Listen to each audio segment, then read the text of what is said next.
משכוחך ירושלים תשכח תשכח תשכח ימיני. Dans Parashat Shemot, il y a deux points très importants. Première, c'est que ce qu'on ne connaît pas d'une grande partie de la vie de Moshe Rabbeinu, qui est raconté seulement dans le Midrash, mais dans le Tsukim, dans la Torah, on voit pratiquement rien de cela. Lorsque Moshe, bien sûr, il naît avant terme, il est né à 7 mois. Sa mère sait qu'elle est suivie par les Égyptiens qui voyaient que dès qu'ils voyaient une femme en grossesse, donc ils suivaient à quel moment elle allait accoucher, et ils rentraient tout de suite au moment de l'accouchement pour voir si c'était un garçon, ils le tuaient immédiatement, c'était une fille, elle laissait en vie. C'était pour eux la manière d'exterminer le peuple d'Israël, sachant que s'il n'y a plus d'hommes, les filles se marieront aux Égyptiennes, donc ce sera fini. Et donc, qu'est-ce qu'elle fait la mère de Moshe? Il naît à 7 mois, mais en réalité, il est né beaucoup plus prématuré que cela, puisque ce n'est pas 7 mois complets, mais c'est beaucoup moins que ça. Et qu'est-ce que fait sa mère? Elle le met dans un berceau, et elle met ce berceau sur le Nil. Bien sûr, il y a des choses bien plus profondes cachées derrière tout cela, mais pour l'instant, on va s'en tenir aux faits eux-mêmes.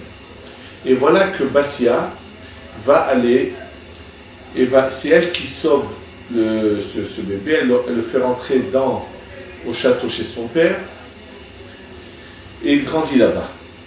Et voilà qu'un jour, il sort, et il voit cette histoire d'Égyptien qui a violé une femme juive et qui frappe le mari, et il le tue, il l'enterre sur place. Finalement, ça arrive aux oreilles de Paro, donc il veut tuer Moshe. Moshe quitte l'Égypte et va dans le sud, au sud de l'Égypte, et il arrive dans ce qu'on appelle Eretz Kush. Eretz Kush, c'est les régions de l'Afrique noire où Moshe arrive. Et dès qu'il arrive dans une certaine contrée, où c'est un pays où on a construit une muraille énorme tout autour, c'est comme ça qu'il faisait avant pour se protéger des agressions. Et là, à l'extérieur de ce pays, il voit une armée installée, campée. Et donc en discutant avec eux, ils lui disent qu'en fait, eux, leur roi, ils habitent la ville d'à côté, qui a ces murailles, qui n'a qu'une entrée, et qu'une fois, le roi il a pris son armée et est parti en guerre contre un pays voisin, où il a gagné le combat, et au retour, lorsqu'il revient et qu'ils veulent rentrer, pendant leur absence, des sorciers sont entrés dans la ville et ont fermé l'accès de la ville avec des serpents venimeux. Celui qui s'approche se fait tuer. Et ils sont capables de voir les personnes à travers cette entrée-là. Ils voient ceux qui sont de l'autre côté, mais ne peuvent pas s'approcher de l'entrée, et ceux qui étaient à l'intérieur ne peuvent pas sortir à cause des serpents venimeux. Et naturellement, le roi a tellement souffert de cet état qu'il est mort. Et eux, ils ne savent pas quoi faire, ils sont là à végéter dans leur campement.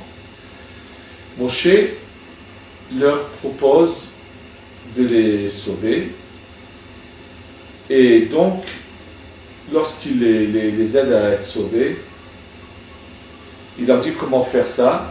Moshe leur dit de fabriquer des filets. Il les emmène dans une forêt qui n'est pas trop lointaine, et il leur montre comment il faut installer des filets, et dans lesquels se font attraper des oiseaux. Et parmi ces oiseaux, ils se font attraper des oiseaux qui, eux, se battent contre les serpents et les tuent. Une fois qu'ils ont assez d'oiseaux comme ça, il leur dit revenez, maintenant pendant 3 jours vous ne donnez pas à manger à vos oiseaux, et au 3e jour, il lâche les oiseaux devant l'entrée de la ville, qui se jettent sur les serpents et les tuent, et donc Moshe rentre à l'intérieur, et il va être nommé roi de la terre de Couche, et on lui donne la veuve du roi, avec laquelle il se marie officiellement, mais qui n'approche jamais. Finalement, elle n'accepte pas cette situation, et Moshe divorce d'elle, quitte ses lieux, et va donc finalement arriver à Midian.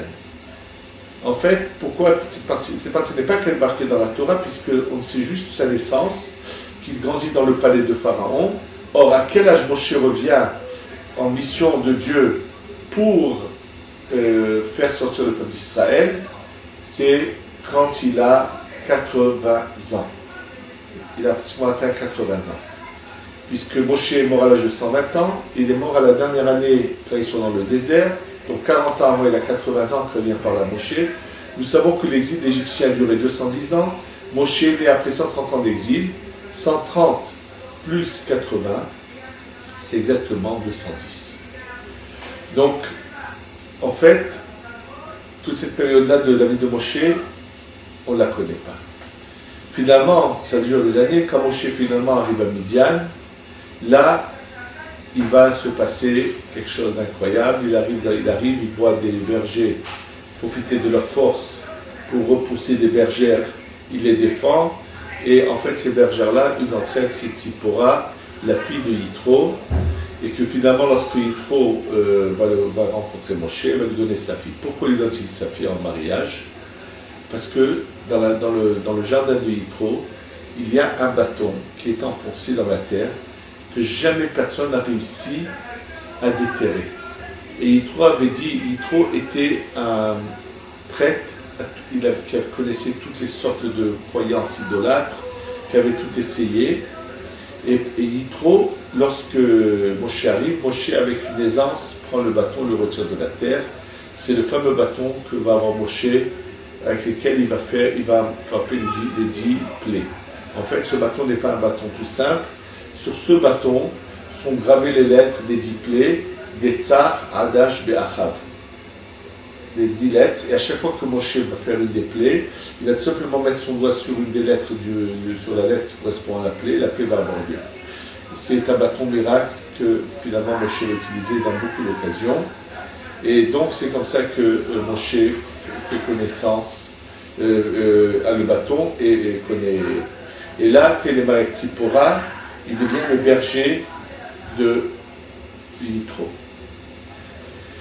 Et lorsqu'il est le berger de Yitro, une fois, il y a une petite brebis qui se sort du troupeau, et court, Moshe court après, finalement, quand il arrive, il la voit, elle était venue s'abreuver d'un peu d'eau. Moshe la soulève, la prend dans ses bras et lui dit, c'est dommage, si j'avais su que tu avais besoin de boire, je t'aurais abreuvé, je ne t'aurais pas laissé te fatiguer autant, courir autant, alors que c'était une jeune brebis.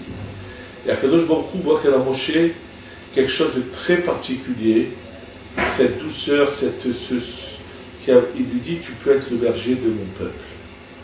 Et là, Akadosh Baruch Hu se révèle à Moshe, et en fait, Moshe est peut-être très doux, très bon, mais il est dans sa tête, c'est un homme très droit qui ne fait pas de cadeaux.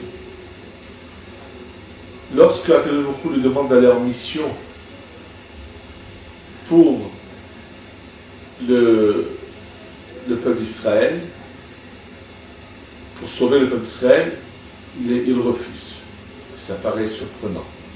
La raison en fait pour laquelle il refuse, c'est que pour lui, il sent qu'il n'est pas la personne qu'il faut pour faire cette mission.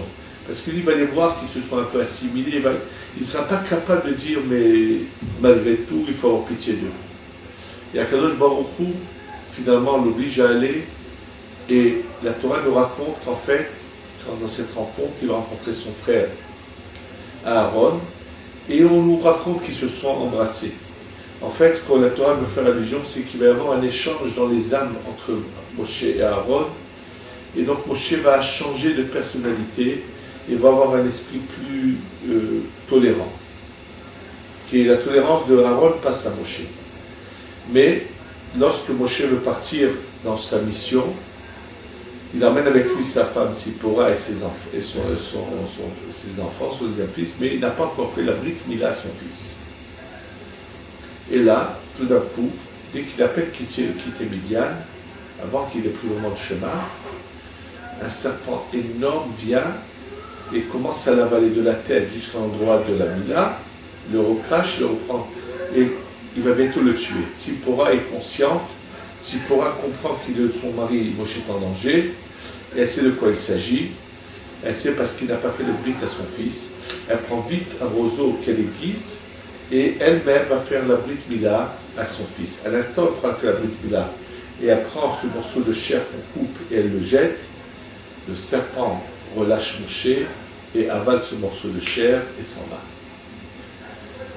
En fait, pourquoi? C'est-à-dire que Moshe a failli disparaître et donc Dieu aurait trouvé un remplaçant pour faire cette mission de sauver le peuple d'Israël d'Égypte.